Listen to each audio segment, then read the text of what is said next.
Hello everyone, good morning. তো দেখো আজকে ভাবলাম সকালের ভিডিওটা একটু শেয়ার করে দিই আমি। তো দেখো হয়তো ঘুরতে ঘুরতে উঠছি, বহু সময় হয়েছে। উঠা আমার কাপড় চোপড় টুকটাক ছিল, ধুয়া নিছি। আর বাসন তো তোমার রাত্রেবেলা খাওয়া দাওয়ার পরে আমি ধুয়া ফেলাই। আর এখন দেখো চা বানাবো। আর ছেলে মেয়ে তো ঘরে নাই, কারণ ছেলে মেয়ে তো স্কুলে গেছে গা। আর আজকে তো তোমার ভাদ্র মাসের প্রথম দিন, আজকে আজকে ভাদ্র মাসের 1 তারিখ। তো আজকে দিনটা ভালো ভালো দিনে তোমার প্রথম মাসটা পড়ছে। তো সকাল সকাল আমার শাশুড়ি মা ঠাকুরের জাগাইছে, মানে দেখাতে লাগে তো মাসের প্রথম দিন। তো উঠে কাপড় টাপড় ছাইরা তো তোমার ঠাকুর টাকুর জাগানি হয়ে গেছে। তো দেখো, দেখো ঠাকুর জাগানি হয়ে গেছে। এই যে ঠাকুর পূজা দেওয়া হয় নাই, পূজা দেওয়া দেরি আছে। আর পূজা আমার শাশুড়ি মায় দিব, আমি তো পারুম না, আমার শাশুড়ি মায় দিব। তখন তোমার সকালে যখন আমার ছেলের স্কুলে নিয়ে গেছে তোমার দাদা ভাই, তো আইতে তোমার মাছ নিয়ে আইসে। কি মাছ যেটা শেয়ার করি।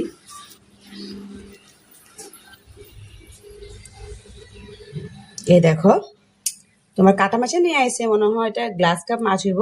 মানে গোটা আসলো, আবার একবারে কাটটা কুইটা আনছে, আমাকে ধুলে বাস হয়ে যাব। আর এইখানে দেখো ডাল ভিজায় রাখছি, মসুরি ডাল আমি ভিজাই নাই, আমার শাশুড়ি ভিজায় রাখছে।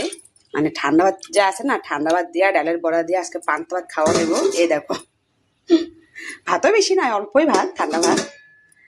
এখানে ডালের বড়া বানাবো, আগে চাটা খায়া নি, তারপর চাটা খাওয়ার পরে তারপরে গরম গরম ভাত বানাবো আর ডালের বড়া বানাবো। এখানে দেখো আমি কাপ টাপ সব রেডি করে ফেলেছি, আর চা বসাবো। সকাল সকাল স্কুলটা হওয়াটা ভালোই হয়েছে। তাড়াতাড়ি স্কুল জায়গা, তাড়াতাড়ি আয়া পড়ে। ছেলে মেয়ের যে গরম পড়ছে না, বহুত কষ্ট হয়। ঠিকই আছে, সরকারের নিয়মটা করছে। তো তোমাদের কার কার এখানে সকাল সকাল স্কুল দিয়েছে? তোমার সময় তোমার সে 7:30, আমাদের এখানে ছেলেরও 7:30, মেয়েরও 7:30। তো ছেলে মেয়েতে গেছে গা, আবার তোমার ছেলে আইব 1টা 1টা ছেলে আয়া পড়ে, আর মেয়ে তোমার 12টা 12:30টার মধ্যে আয়া পড়ে ঘরে। তো ভালোই হয়েছে তখন। তো ছেলে মেয়ে স্কুলে গেছে গা, আমাদের ঘরের কাপড় আধাদি হয়ে গেছে, আবার কাপড় চোপড় ধোয়া আছে, জলদি জলদি হয়ে গেছে। কারণ বেশি কাপড় নাই, তার জন্য হটকা ধুয়া ফেলাইছি। এখন চা বানাবো, চা খামো, এরপর সকালের ব্যবস্থা করুম। আর দুপুরে কি কি রান্না করুম এটা পরে বেশি শেয়ার করুম। তখন লেগে এটুকুই, টাটা।